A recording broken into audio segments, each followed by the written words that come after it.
একজন উকিল লিখেছিল, জানেন, আজ আমি একটা ডিভোর্স হতে দেখলাম। সম্ভবত স্বামীর পরকীয়ার কারণে।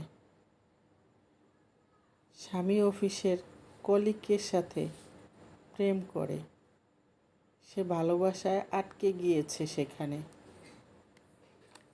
এ নিয়ে স্বামী স্ত্রীর মাঝে দ্বন্দ্ব। ডিভোর্সের 4 লক্ষ টাকা ছিল দেনমোহরে। কি অদ্ভুত! মেয়েটি দেনমোহরের 4 লক্ষ টাকাই মাফ করে দেয়।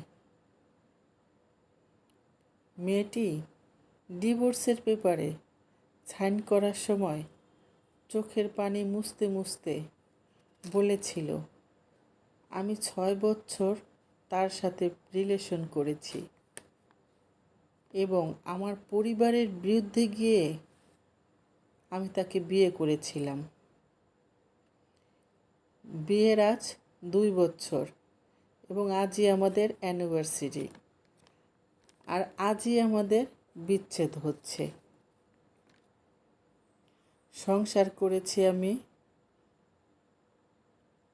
2 বছর, ভালোবেসেছি 6 বছর। মোট আমি তাকে 8 বছর সময় দিয়েছি, মানে 8টি বছর আমি তাকে ভালোবেসেছি। আর এই অ্যানিভার্সারির দিনেই সে আমার কাছ থেকে বিদায় নিল।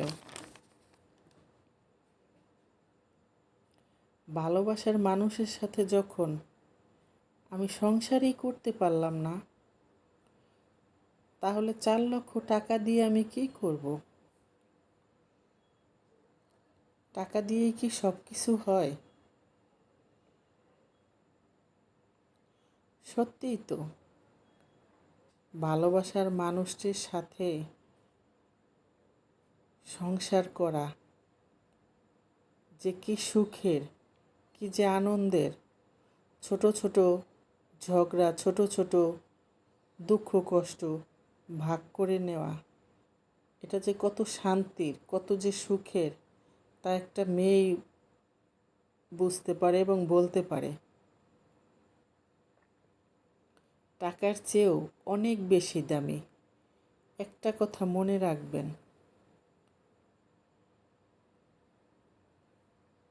দূরত্ব কখনো গভীরতা তৈরি করতে পারে না। ভালোবাসা কখন বিচ্ছেদ হয়? আমার তো মনে হয় না ভালোবাসা কখনো বিচ্ছেদ হয়। ভালোবাসার মৃত্যুও হয় না, এরা থেকে যায় অমর। কিন্তু কি অদ্ভুত, মেয়েটি ডিভোর্সের খাতায় সাইন করতেছিল আর বারবার চোখ মুছতেছিল, আর বারবার সে তার স্বামীর দিকে তাকাচ্ছিল।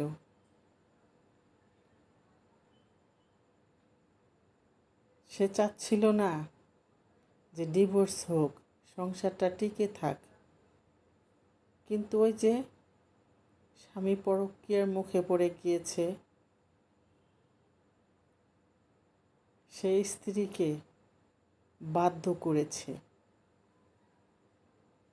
তাকে ডিভোর্স দেওয়ার জন্য, ডিভোর্স দিতে। পরিশেষে একটা কথাই বলবো, একটি মেয়ের গল্প আমি পড়েছিলাম। গল্পতে লেখা ছিল, যদি কোনো দিন আমার স্বামীর বাড়িতে আমি ফিরে যেতে পারতাম, তাহলে কোনো দিন আর বাবার বাড়ির মুখও দেখতাম না, মুখ দর্শনও করতাম না। ডিভোর্সের পরে একটা মেয়ে এই কথাটা কখন বলে? এই সমাজ ডিভোর্সি মেয়েদের কোন দৃষ্টিতে দেখে? এক পক্ষের কি ভুল থাকে? কখনো না। এক হাতে কোনোদিনও তালি বাজে না। যখনই দুটো হাত একত্রে জোড়া লাগে তখনই একটা শব্দ হয়। ডিভোর্স কখনো এক পক্ষের হতে পারে না। তো আমি প্রত্যেকটা ভাই বোনদের বলবো, ডিভোর্স দেওয়ার আগে একবার না 100 বার ভাববেন। আর যদি কারো সন্তান থেকে থাকে তাহলে আপনাদের কাছে একটাই অনুরোধ থাকবে আমার, 100 বার ভাবার পরেও যদি আপনি আপনার সংসারটাকে টিকিয়ে না রাখতে পারেন তাহলে ওই সন্তানের দিকে তাকাবেন। কেননা আপনাদের ডিভোর্স হবে, আপনারা স্বামী স্ত্রী জিতে যাবেন, কিন্তু ঠকে যাবে আপনাদের ওই অনাগত সন্তান।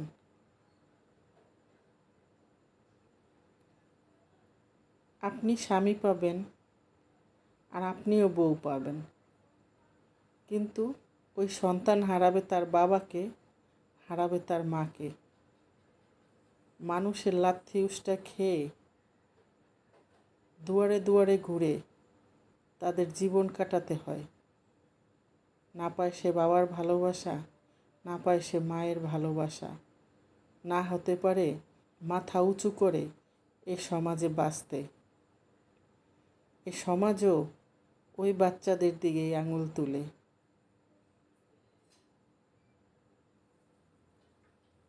তারা সমাজে মাথা উঁচু করে বাঁচতে পারে না। ডিভোর্স কোনো লাইফের সমাধান নয়। আজ ঘরে ঘরে ডিভোর্স, ঘরে ঘরে। হয়তো স্ত্রীর পরক্রিয়ার কারণে, না হয়তো স্বামীর পরক্রিয়ার কারণে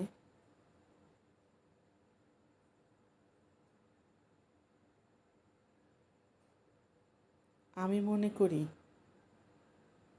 একটা সংসারে যখন তৃতীয় পক্ষ ঢুকে যায় তখন সেখানে ফাটল ধরতে শুরু করে। আর তৃতীয় পক্ষ ঢোকার একমাত্র চান্স পায় আমাদের মাঝে যদি কেউ বেঈমান হয়, হয়তোবা স্বামী নয়তোবা স্ত্রী। দুজনের মাঝে একজন যদি বেঈমান হয়ে যাই আমরা, তখনই তৃতীয় পক্ষ চান্স পায়। কেন আমরা তৃতীয় পক্ষকে চান্স দিব? এটা তো আমাদেরই সংসার।